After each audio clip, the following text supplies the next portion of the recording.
Hello. Hope you're enjoying yourself and staying healthy. We're on to chapter 16, which is we take a zebra to Vegas. Remember, they just conquered the Tunnel of Love ride, and now Percy is furious and can't wait to talk to Ares, which shall be interesting. The war god is waiting for us in the diner parking lot.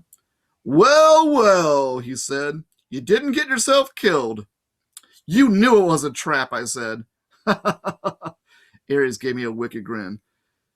Be that crippled blacksmith was surprised when I bet the blacksmith was surprised when he netted a couple of stupid kids. You look good on TV. I shoved his shield at him. You're a jerk. Annabeth and Grover caught their breath. Ares grabbed the shield and spun it in the air like pizza dough. It changed form, melting into bulletproof vest. He slung it onto his back. See that park over there? He pointed to an 18-wheeler parked across the street from the diner. That's your ride. Take it straight to L.A. with one stop in Vegas. The 18-wheeler had a sign on the back, which I could read only because it was reverse print, white on black, a good combination for my dyslexia. Kindness International. Humane Zoo Transport. Warning. Live wild animals. I said, You're kidding. Ares snapped his fingers. The back of the door of the truck unlatched. Free ride west, punk. Stop complaining, and here's a little something for doing the job. He slung a blue nylon backpack off his handlebars and tossed it to me. Inside were fresh clothes for all of us, $20 in cash, a pouch full of golden drachmas, and a bag of double stuffed Oreos. I said, I don't want your lousy... Thank you, Lord Ares, Grover interrupted, giving me his best red alert warning look. Thanks a lot. I gritted my teeth. It was probably a deadly insult to refuse something from a god, but I didn't want anything that Ares had touched. Reluctantly, I slung the backpack over my shoulder. I knew my anger was being caused by the war god's presence, but I was still itching to punch him in the nose. He reminded me of every bully I ever faced. Nancy Bullfit, Clarice, Smelly Gabe, sarcastic teachers. Uh-oh. Every jerk who called me stupid in school or laughed at me when I'd gotten expelled. I looked back at the diner, which had only a couple customers now. The waitress who served us dinner was watching nervously out the window like she was afraid Ares might hurt us. She dragged the fry cook out from the kitchen to see. She said something to him. He nodded, held up a little disposable camera, and snapped a picture of us. Great. I thought, we'll make the papers again tomorrow. I imagine the headline, 12-year-old outlaw beats up defenseless biker. You owe me one more thing, I told Ares, trying to keep my voice level. You promised me information about my mother. You sure you can handle the news? He kick-started his motorcycle. She's not dead. The ground seemed to spin beneath me. What do you mean? I mean, she was taken away from the Minotaur before she could die. She was turned into a shower of gold, right? That's metamorphosis, not death. She's being kept. That's good news for Percy. Kept? Why? You need to study war, punk. Hostages. You take somebody to control somebody else. Nobody's controlling me. Oh, yeah? See you around, kid. I balled up my fists. You're pretty smug, Lord Ares, for a guy who runs from Cupid statues. Behind his sunglasses, fire glowed. Whew. I felt a hot wind in my hair. We'll meet again, Percy Jackson. Next time you're in a fight, watch your back. He revved his Harley, then roared off down to Lancy Street. Annabeth said, That was not smart, Percy. I don't care. You don't want a god as your enemy, especially not that god. Hey guys, Grover said, I hate to interrupt, but... He pointed toward the diner. At the register, the last two customers were paying their check. Two men in identical black coveralls with a white logo on their backs that matched the one of the Kindness International truck. If we're taking the Zoo Express, Grover said, we need to hurry. I didn't like it, but we had no better option. Besides, I'd seen enough of Denver. We ran across the street and climbed in the back of the big rig, closing the doors behind us. The first thing that hit me was the smell. It was like the world's biggest pan of kitty litter. The trailer was dark inside until I uncapped Ankylosaurus, or Riptide.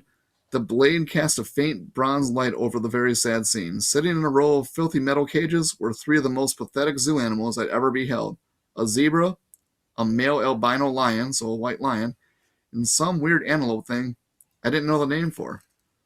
Someone had thrown the lion a sack of turnips, which he obviously didn't want to eat. The zebra and the antelope had each gotten a styrofoam tray of hamburger meat. The zebra's mane was matted with chewing gum, like somebody had been spitting on it in their spare time. The antelope had a stupid silver birthday balloon tied to one of his horns that read, "Over the hill." Apparently nobody wanted to get close enough to the lion to mess with him, but the poor thing was pacing around on soiled blankets in a space way too small for him. Panting from the stuffy heat on the trailer, he had flies buzzing around his pink eyes and his ribs showed through his white fur. A humane treatment, all right. "This is kindness?" Grover yelled. "Humane zoo transport?" He probably would have gone right back outside to beat up the truckers with his reed pipes, and I would have helped him, but just then the truck's engine roared to life. The trailer started shaking, and we were forced to sit down or fall down. We huddled in the corner on some millweed feed sacks, or mildewed, I can't read, feed sacks, trying to ignore the smell and the heat and the flies. Grover talked to the animals in a series of goat bleats, but they just stared at him sadly. Annabeth was in favor of breaking the cages and freeing them on the spot, but I pointed out it wouldn't do much good until the truck stopped moving. Besides, I had a feeling we might look a lot better to that lion than those turnips. I found a water jug and refilled their bowls, then used an Anaclusmus to drag the mismatched food out of their cages. I gave the meat to the lion and the turnips to the zebra and the antelope. Grover calmed the antelope down while Annabeth used her knife to cut the balloon off his horn. She wanted to cut the gum out of the zebra's mane too, but decided that would be too risky with the truck bumping around. Good idea. We told Grover to promise the animals we'd help them more in the morning, and we settled in for the night. Grover curled up in a turnip sack. Annabeth opened our big bag of double-stuffed Oreos and nibbled off one of those half-heartedly. I tried to cheer myself up by concentrating on the fact that we were halfway to Los Angeles, halfway to our destination, halfway across America. It was only June 14th. The solstice wasn't until the 21st. We could make it in plenty of times. They had 7 days right now to do this, which is not going to be an easy quest. On the other hand, I had no idea what to expect. The gods kept toying with me. At least Hephaestus had the decency to be honest about it. He put up cameras and advertised me as entertainment. But even when the cameras weren't rolling, I had a feeling my quest was being watched. I was a source of amusement for the gods. "Hey," Annabeth said. "I'm sorry for freaking out back at the water park, Percy." "That's okay. It's just..." She shuddered. "Spiders!" "Because of the Arachne story, I guess?" "She got turned into a spider for challenging her mom to a weaving contest, right?" Annabeth nodded. "Arachne's children have been taking revenge on the children of Athena ever since. If there's a spider within a mile of me, it'll find me. I hate those creepy little things. Anyway, I owe you." "We're a team, remember," I said. "Besides, Grover did the fancy flying." I thought he was asleep, but he mumbled from the corner, "I was pretty amazing, wasn't I?" Annabeth and I laughed. She pulled apart an Oreo and handed me half. In the iris message, did Luke really say nothing? I munched my cookie and thought about how to answer. The conversation via Rainbow had bothered me all evening. Luke said you and he go way back. He also said Grover wouldn't fail this time. Nobody would turn into a pine tree. In the dim bronze light of the sword blade, it was hard to read their expressions. Grover let out a mournful bray. "I should have told you the truth from the beginning," his voice trembled. "I thought if you knew what a failure I was, you wouldn't want me along." "You were the satyr who tried to rescue Thalia, the daughter of Zeus." He nodded glumly. "And the other 2 half-bloods Thalia befriended, the ones who got safely back to camp?" I looked at Annabeth. "That was you and Luke, wasn't it?" She put down her Oreo, uneaten. "Like you said, Percy, a 7-year-old half-blood wouldn't have made it very far alone. Athena guided me toward help. Thalia was 12, Luke was 14. They'd both run away from home, like me. They were happy to take me with them. They were amazing monster fighters, even without training. We traveled north from Virginia without any real plans, fending off monsters for about 2 weeks before Grover found us." "I was supposed to escort Thalia to camp," he said, sniffing. "Only Thalia. I had strict orders from Chiron. Don't do anything that would slow down the rescue. We knew Hades was after her, see? But I just couldn't leave Luke and Annabeth by themselves. I thought I could lead all 3 of them to safety. It was my fault the kindly ones caught up with us." I froze. I got scared on the way back to camp and took some wrong turns. If I'd just been a little quicker. Stop it, Annabeth said. No one blames you. Thalia didn't blame you either. She sacrificed herself to save us, he said miserably. Her death was my fault. The Council of Cloven Elders said so. Because he wouldn't leave 2 other half-bloods behind, I said? That's not fair. Percy's right, Annabeth said. I wouldn't be here today if it weren't for you, Grover. Neither would Luke. We don't care what the Council says. Grover kept sniffling in the dark. It's just my luck. I'm the lamest satyr ever. And I find the 2 most powerful half-bloods in the century, Thalia and Percy. You're not lame, Annabeth insisted. You've got more courage than any satyr I've ever met. Name one other one who would dare to go to the underworld. I bet Percy is really glad you're here right now. She kicked me in the shin. Yeah, I said, which I would have done even without her kick. It's not luck that found you, Thalia and me, Grover. You've got the biggest heart of any satyr ever. You're a natural searcher. That's why you'll be the first one to find Pan. I heard a deep, satisfied sigh. I waited for Grover to say something, but his breathing got heavier. When the sound turned to snoring, I realized he'd fallen asleep. How does he do that? I marveled. I wish I could do that. I don't know, Annabeth said, but that really was a nice thing you just told him. I meant it. We rode in silence for a few miles, bumping around on the feed sacks. The zebra munched a turnip, the lion licked the last of the hamburger meat off his lips and looked at me hopefully. Annabeth rubbed her necklace like she was thinking deep, strategic thoughts. That pine tree bead, I said, is that from your first year? She looked. She hadn't realized what she was doing. Yeah, she said. Every August, the counselors pick up the most important event of the summer, and they painted on that year's beads. I got Thalia's pine tree, a Greek tremine of fire, a centaur in a prom dress, and now that was a weird summer. And the college ring is your father's? That's none of your... She stopped herself. Yeah, it is. You don't have to tell me. I'm just curious right now. What do you guys think in terms of the beads? So she had a pine tree bead from her first year when she was saved by Thalia. What would you put on this year's? What kind of major event do you think is going to appear on this summer's trip to Camp Half-Blood? I definitely have an idea. We'll see if it comes true at the end. Oh, so Percy and Annabeth are talking about the ring. That's none of your... Yeah, it is. You don't have to tell me. No, it's okay. She took a shaky breath. My dad sent it to me folded up in a letter 2 summers ago. The ring was like his main keepsake from Athena. He wouldn't have gotten through his doctoral program at Harvard without her. That's a long story. Anyway, he said he wanted me to have it. He apologized for being a jerk, said he loved me and missed me. He wanted me to come home and live with him. That doesn't sound bad. Yeah, well, the problem was I believed him. I tried to go home for that school year, but my stepmom was the same as ever. She didn't want her kids put in danger by living with a freak. Monsters attacked, we argued. Monsters attacked, we argued. I didn't even make it through winter break. I called Chiron and came right back to Camp Half-Blood. You think you'll ever try living with your dad again? She wouldn't meet my eyes. Please, I'm not into self-inflicted pain. You shouldn't give up, I told her. You should write him a letter or something. Thanks for the advice, she said coldly, but my father's made his choice about who he wants to live with. We passed another few miles of silence. So if the gods fight, I said, will things line up the way they did in the Trojan War? Will it be Athena versus Poseidon? She put her head against the backpack Ares had just given us and closed her eyes.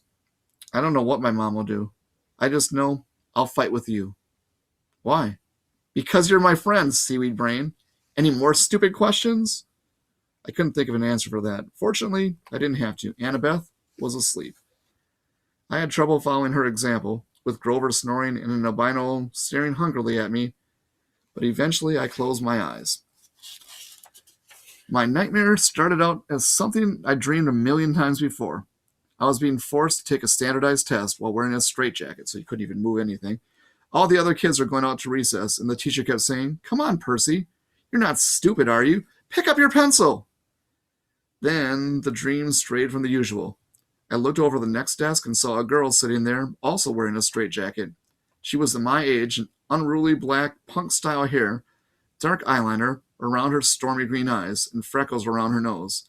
Somehow I knew who she was. She was Thalia, daughter of Zeus.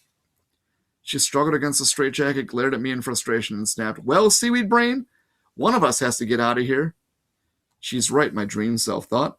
I'm going back to that cavern. I'm going to give Hades a piece of my mind. The straitjacket melted off me. I fell through the classroom floor. The teacher's voice changed until it was cold and evil, echoing from the depths of a great chasm. "Percy Jackson," it said. Yes, the exchange went well, I see. I was back in the dark cavern, spirits of the dead drifting around me. Unseen in the pit, the monstrous thing was speaking, but this time it wasn't addressing me. The numbing power of his voice seemed directed somewhere else. "And he suspects nothing?" it asked.